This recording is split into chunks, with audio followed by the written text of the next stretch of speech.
In this session, I will talk about how to prepare for an outcome harvesting workshop and come with tips and tricks.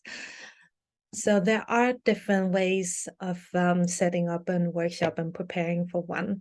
The first is to make the decision on whether you want the workshop to take place online, offline, or in a hybrid version. So the online workshop, the advantages is that it provides more flexibility for the participants. So if you have participants spread out on different locations, this limits the travels and as well as cost in terms of transport and accommodation and renting venue. The disadvantages is that it requires good internet connection. So that can be a challenge if not all participants have equally good connection to Wi-Fi, and also there's the lack of context doing such an online workshop in terms of you can't read each other's body language. So if the participant don't know each other or haven't had the chance to meet yet, it might be a bit harder to build a rapport and build trust online. And when we think about offline, so the face-to-face workshops, the plus is that it's easier to collaborate without the digital barrier, and everybody is together in the same room. And this also creates the sense of belonging that we are in it together. And also, however, the minuses is that the more cost, but also more time commitment. Often it will take maybe a couple of days plus the traveling before and after, so it can easily be a full week out. And the hybrid version would be, in this case, described as a setting where you have some participants in a room together physically doing a workshop, and then others joining online. So it can be that the facilitator also either is in the room or joining online, but you will have a mix of online and offline presence. So again, it's some of the same things as mentioned before. For the participant not going there to participate in person, it doesn't require traveling, but still, if you have a big group of participants somewhere together, then they can meet and be there for the workshop. However, this is not a formats that we would recommend because it is quite challenging as the facilitator or the participant participating online typically will miss out on the context. So everybody is not participating on equal footing, and it can create an imbalance in the level of learning as well as in the level of participation, and it also heighten the risk of misunderstandings. If there are no other choice than going for this version, then it's very important to have someone to facilitate there in person together. If the main facilitator cannot be there in person, then there should be someone to co-facilitate. So there's needs to be a facilitator, whether the co-facilitator or main facilitator, but in the room. If you do decide to do the workshop online, then you can decide to take on the blended learning approach. So blended learning is an approach where both online and offline tools are mixed to facilitate learning processes.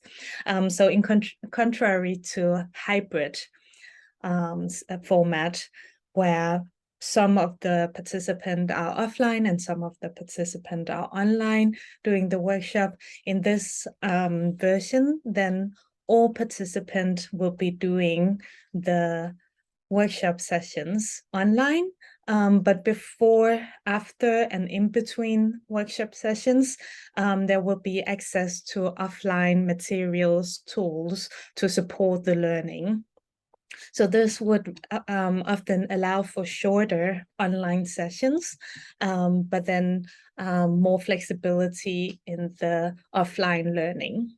So this can, for instance, be that in the preparations upfront, you will give the participant access to learning videos just like these ones on outcome harvesting, so that they can learn about the theory ahead of the online session.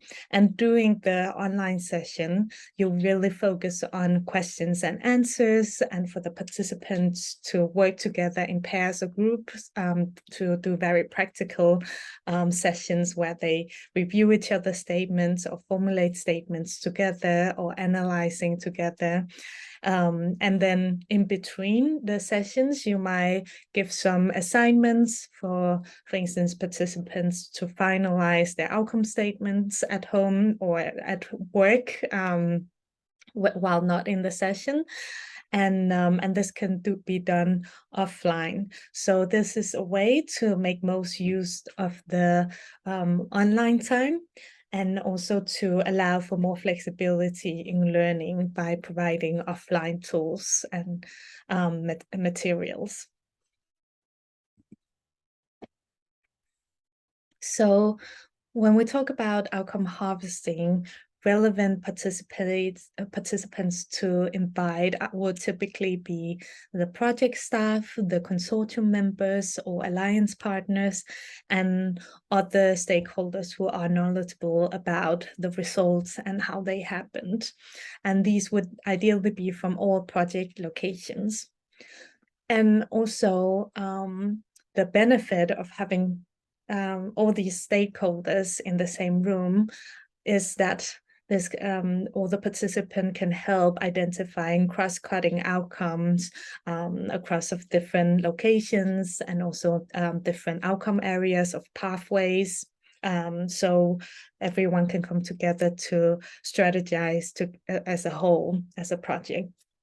So the questions for you to reflect on when inviting and making the invitation list is: who has solid knowledge of the recent project results, and also about how these results came about, and how can we allow for different perspectives and ideas to be brought in. And so when we prepare for the workshop, another thing to do in advance is to send out all the necessary materials ahead of time. So you can make a list of all participants with contact details, and also ensure that links, agendas, presentation documents, and any background materials that are needed are sent out to these participants. Ideally, at least a few days prior to the session, so the participants can become prepared.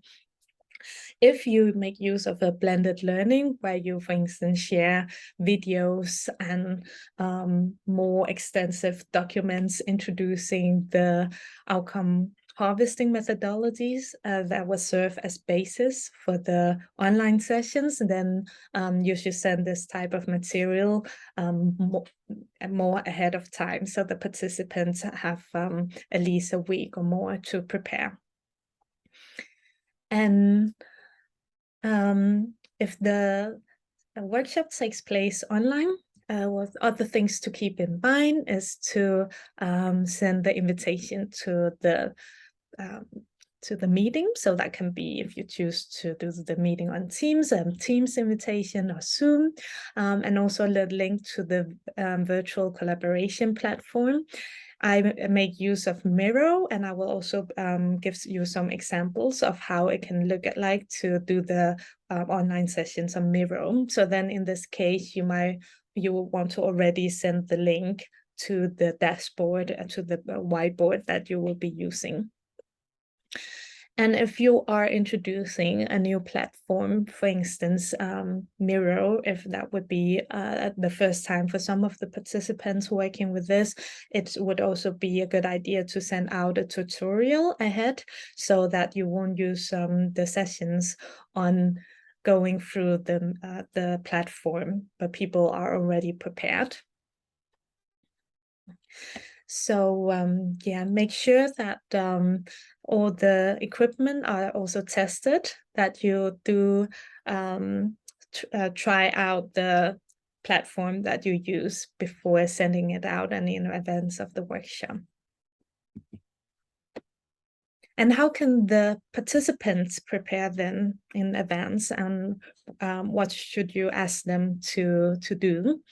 Is to read and watch any of the shared material that will serve as foundation for the sessions and the write-up, whether it's online or offline. And also think about outcomes to bring to the workshop. So maybe they can already start brainstorming either alone or together with the team on what are the results that has taken place. And the project leader may make an overview of the outcomes she or he is aware of. So there is already a basis to start from doing the workshop. If we are talking about follow-up write-ups, so these are where the methodologies has already been introduced, and the purpose of the write-up is only to formulate and draft and brainstorm on outcomes. Then doing these follow-up sessions, you can very well bring the draft outcome statements, any that you already have, to finalize doing the write-up.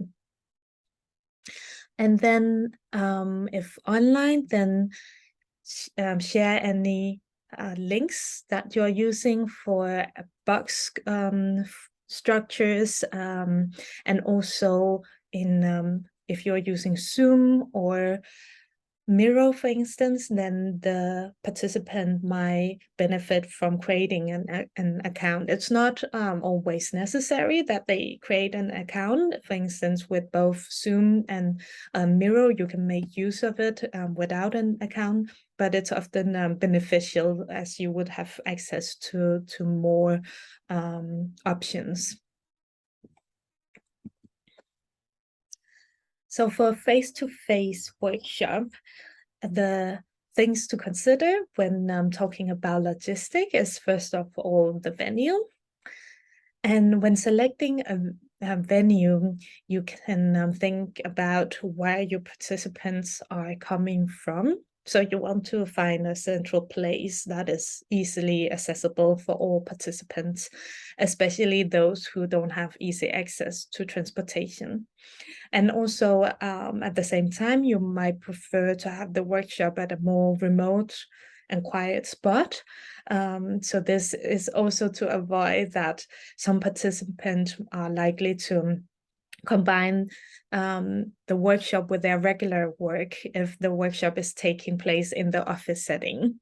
So the change of scenery can be helpful for reflection and stimulating people to get out of their typical mindset and think of outcomes in new ways, for instance. So yeah, the benefit of having workshop at the meeting room at your office, which will save cost, but it can create distractions for people. And also, it's good to keep in mind how much space there is at the venue. Typically, because there will be group work and also work in pairs, you might want to have several rooms or also outdoor areas that allows for movements that people can use doing the group works. And finally, there should be enough space on the wall at the venue to hang up flip charts, cards, post-it, etc. So also the budget needs to be prepared for in advance with any overall expected costs, such as venue, meals, snacks, material, accommodation, traveling, etc.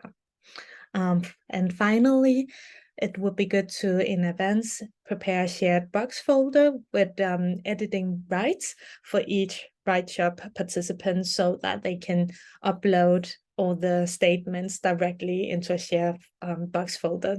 This will help the review process that everybody have access to the draft outcome statements. And the checklist For the logistics, these are the materials to bring to the venue. And yeah, so the projector and laptop, obvious to show any presentations you might have, and also a printer is recommended. So this is to print out the outcome statements that the participants are working on during the workshop. Wi-Fi also necessary. Flip chart, papers, stands, marker pens, tape as we will be hanging the outcome statement on the wall, and empty white papers and also colored papers. So if possible, it would be a good idea to have different colored paper, maybe aligned with the corporate colors of the organizations in the room. So if certain organization has a logo that's red, then the red colors, the red color paper could be used for this organization to write or print their outcome statement on. And also the same for post-it notes, different colors and sizes. Yes. And then, so we've been through the logistic offline. How does it look online? So the first thing to prepare is the virtual collaboration platform.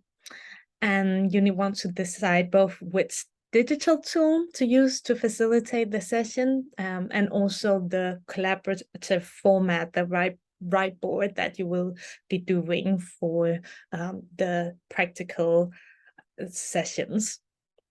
So our advice is to mainly use Microsoft Teams. But also Zoom can be used as an alternative, and with both you can use breakout rooms. So that is what is important to keep in mind, that you can designate breakout rooms for people to work in pairs and groups. And for the virtual collaboration, as I already mentioned, the recommendation is to use Miro. And in advance of the sessions, you can prepare the setup already to design the dashboard, how it's going to look like. And I will show you later an example of how a setup can look like. And also, finally, it's recommended that you do a mini assessment of bandwidth standards and possible digital limitations among your participant. And this can be done before choosing the tool. So this will ensure that most possible can access the digital platforms during the online session.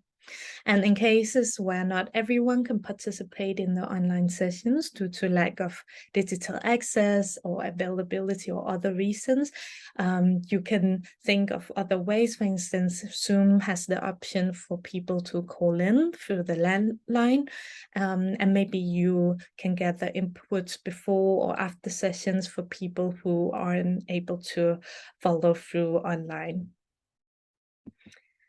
So this is an grid of the bandwidth of different type of platforms, and we have low bandwidth, and that's email, reading with text messages, and also we have high bandwidth, and this is when we start looking at videos and video conferences. And also on this figure, you can see whether the immediacy is low or high.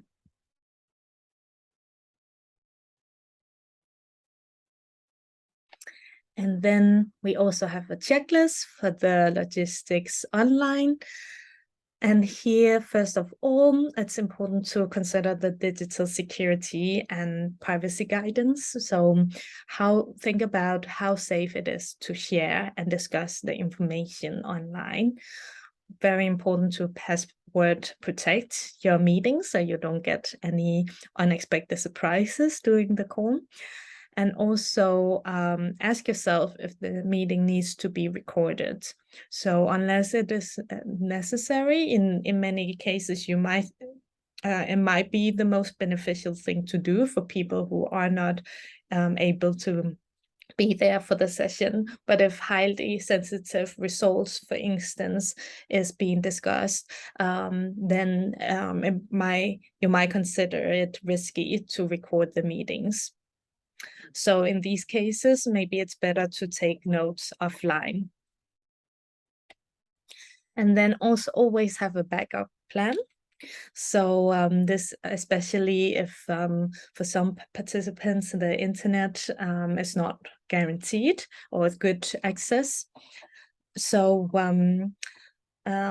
making any document and presentation ahead of time that can be shared with participants ahead in case they drop off certain part of the online session, or having the contact list so that a co-facilitator can contact anyone who drop off and help them to come back to the call or help them to call in to the meeting through a landline is helpful.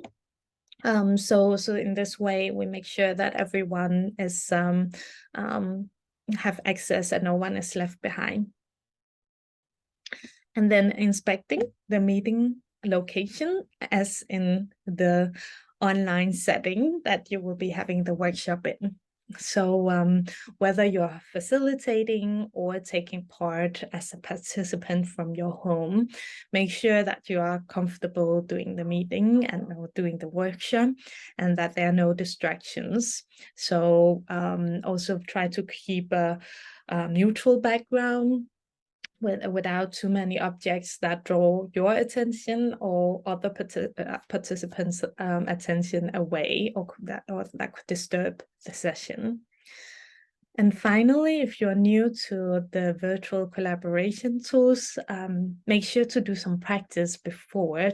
Check out the different functionality of the tool you're using.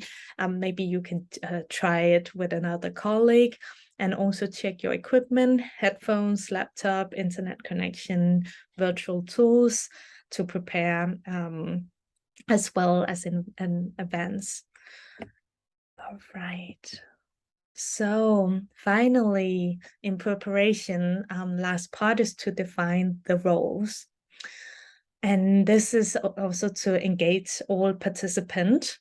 So having clear roles for everyone involved, and very important to have a co-facilitator if it's online. So this is not just to for the practical element of who does what, but it's also very much how can people be engaged and take on an active role. So that everyone feel as a active part. So here, for instance, some suggestions is so there's the facilitator or facilitators, and also it could be you are planning to have certain groups, and in each group you want to ask for volunteer to keep the notes of what's discussed.